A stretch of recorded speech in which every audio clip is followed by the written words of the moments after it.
रात के गहरे सन्नाटे में शहर के छोर पर खड्डा एक पुराना वीरान सिनेमा हॉल अपनी भयावहता की कहानी सुना रहा था।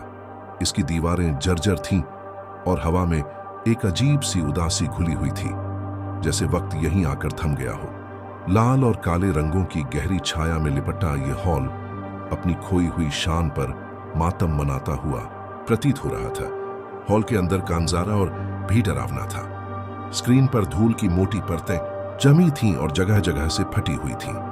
नीचे पड्डढ़ी खाली और टूटी हुई सीटें ऐसे लग रही थीं मानो किसी अनदेखे दर्शक के इंतजार में सदियों से खड्डढ़ी हों। कभी कभी पुरानी लकड़ी के चरमराने की धीमी आवाज इस खौफनाक सन्नाटे को तोड़ देती थी, जिससे रोंगटे खड़े हो जाते थे। अचानक प्रोजेक्टर रूम में रखा पुराना फिल्म प्रोजेक्टर अपने आप चालू हो गया। उसकी गड़गड़ाहट की आवाज पूरे हॉल में गूंज उठी और उसकी तेज रोशनी की एक किरण अंधेरे को चीरती हुई सीधे पर्दे पर जा पड़ती। कुछ ही पलों में फटी हुई स्क्रीन पर एक पुरानी ब्लैक एंड व्हाइट फिल्म चलने लगी। फिल्म में धुंधले और भूतिया चेहरे दिखाई दे रहे थे जो किसी अनकही कहानी को बयां कर रहे थे। तभी हॉल के पुराने स्पीकरों से अजीब और विकृत आवाजें आने लगी। ऐसा लग रहा था जैसे कोई फुसफुसा रहा हो या दर्द में कराह रहा हो। ये आवाजें हॉल की दीवारों से टकराकर एक भयानक गूंज पैदा कर रही थी। इसके साथ ही खाली सीटें धीरे धीरे अपने आप खुलने और बंद होने लगी, मानो कोई अदृश्य शक्ति उन पर बैठ और उठ रही हो। अचानक पीछे की एक सीट से किसी के बैठने की हल्की सी आहट सुनाई दी।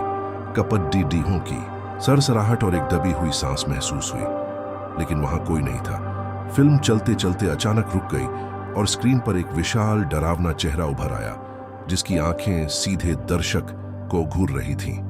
एक तेज चीख के साथ वह चेहरा गायब हो गया और हॉल के बीचों बीच प्रोजेक्टर की रोशनी में वही भूतिया आकृति खड़ी दिखाई दी। उसकी मौजूदगी से पूरे हॉल में एक अजीब सी ठंडक फैल गई। डर के मारे प्रोजेक्टर रूम का दरवाजा तेजी से बंद हो गया और सारी लाइटें अचानक बंद हो गईं, जिससे पूरा हॉल गहरे अंधकार में डूब गया। अगली सुबह जब हॉल का दरवाजा खोला गया तो एक दिल दहला देने वाला मंजर सामने था। स्क्रीन पर अब भी वही फिल्म चल रही थी, लेकिन अब उसमें एक नया किरदार जुड़ गया था।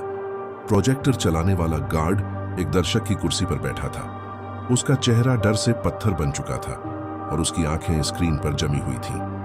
फिल्म में वही भूतिया आकृति अब गार्ड के कंधे पर हाथ रखे हुए दिखाई दे रही थी। धीरे धीरे उसका हाथ स्क्रीन पर खड़े भूत के रूप में बदल गया और एक हल्की गूंजती हुई हंसी के साथ स्क्रीन पर द एंड लिखा हुआ आ गया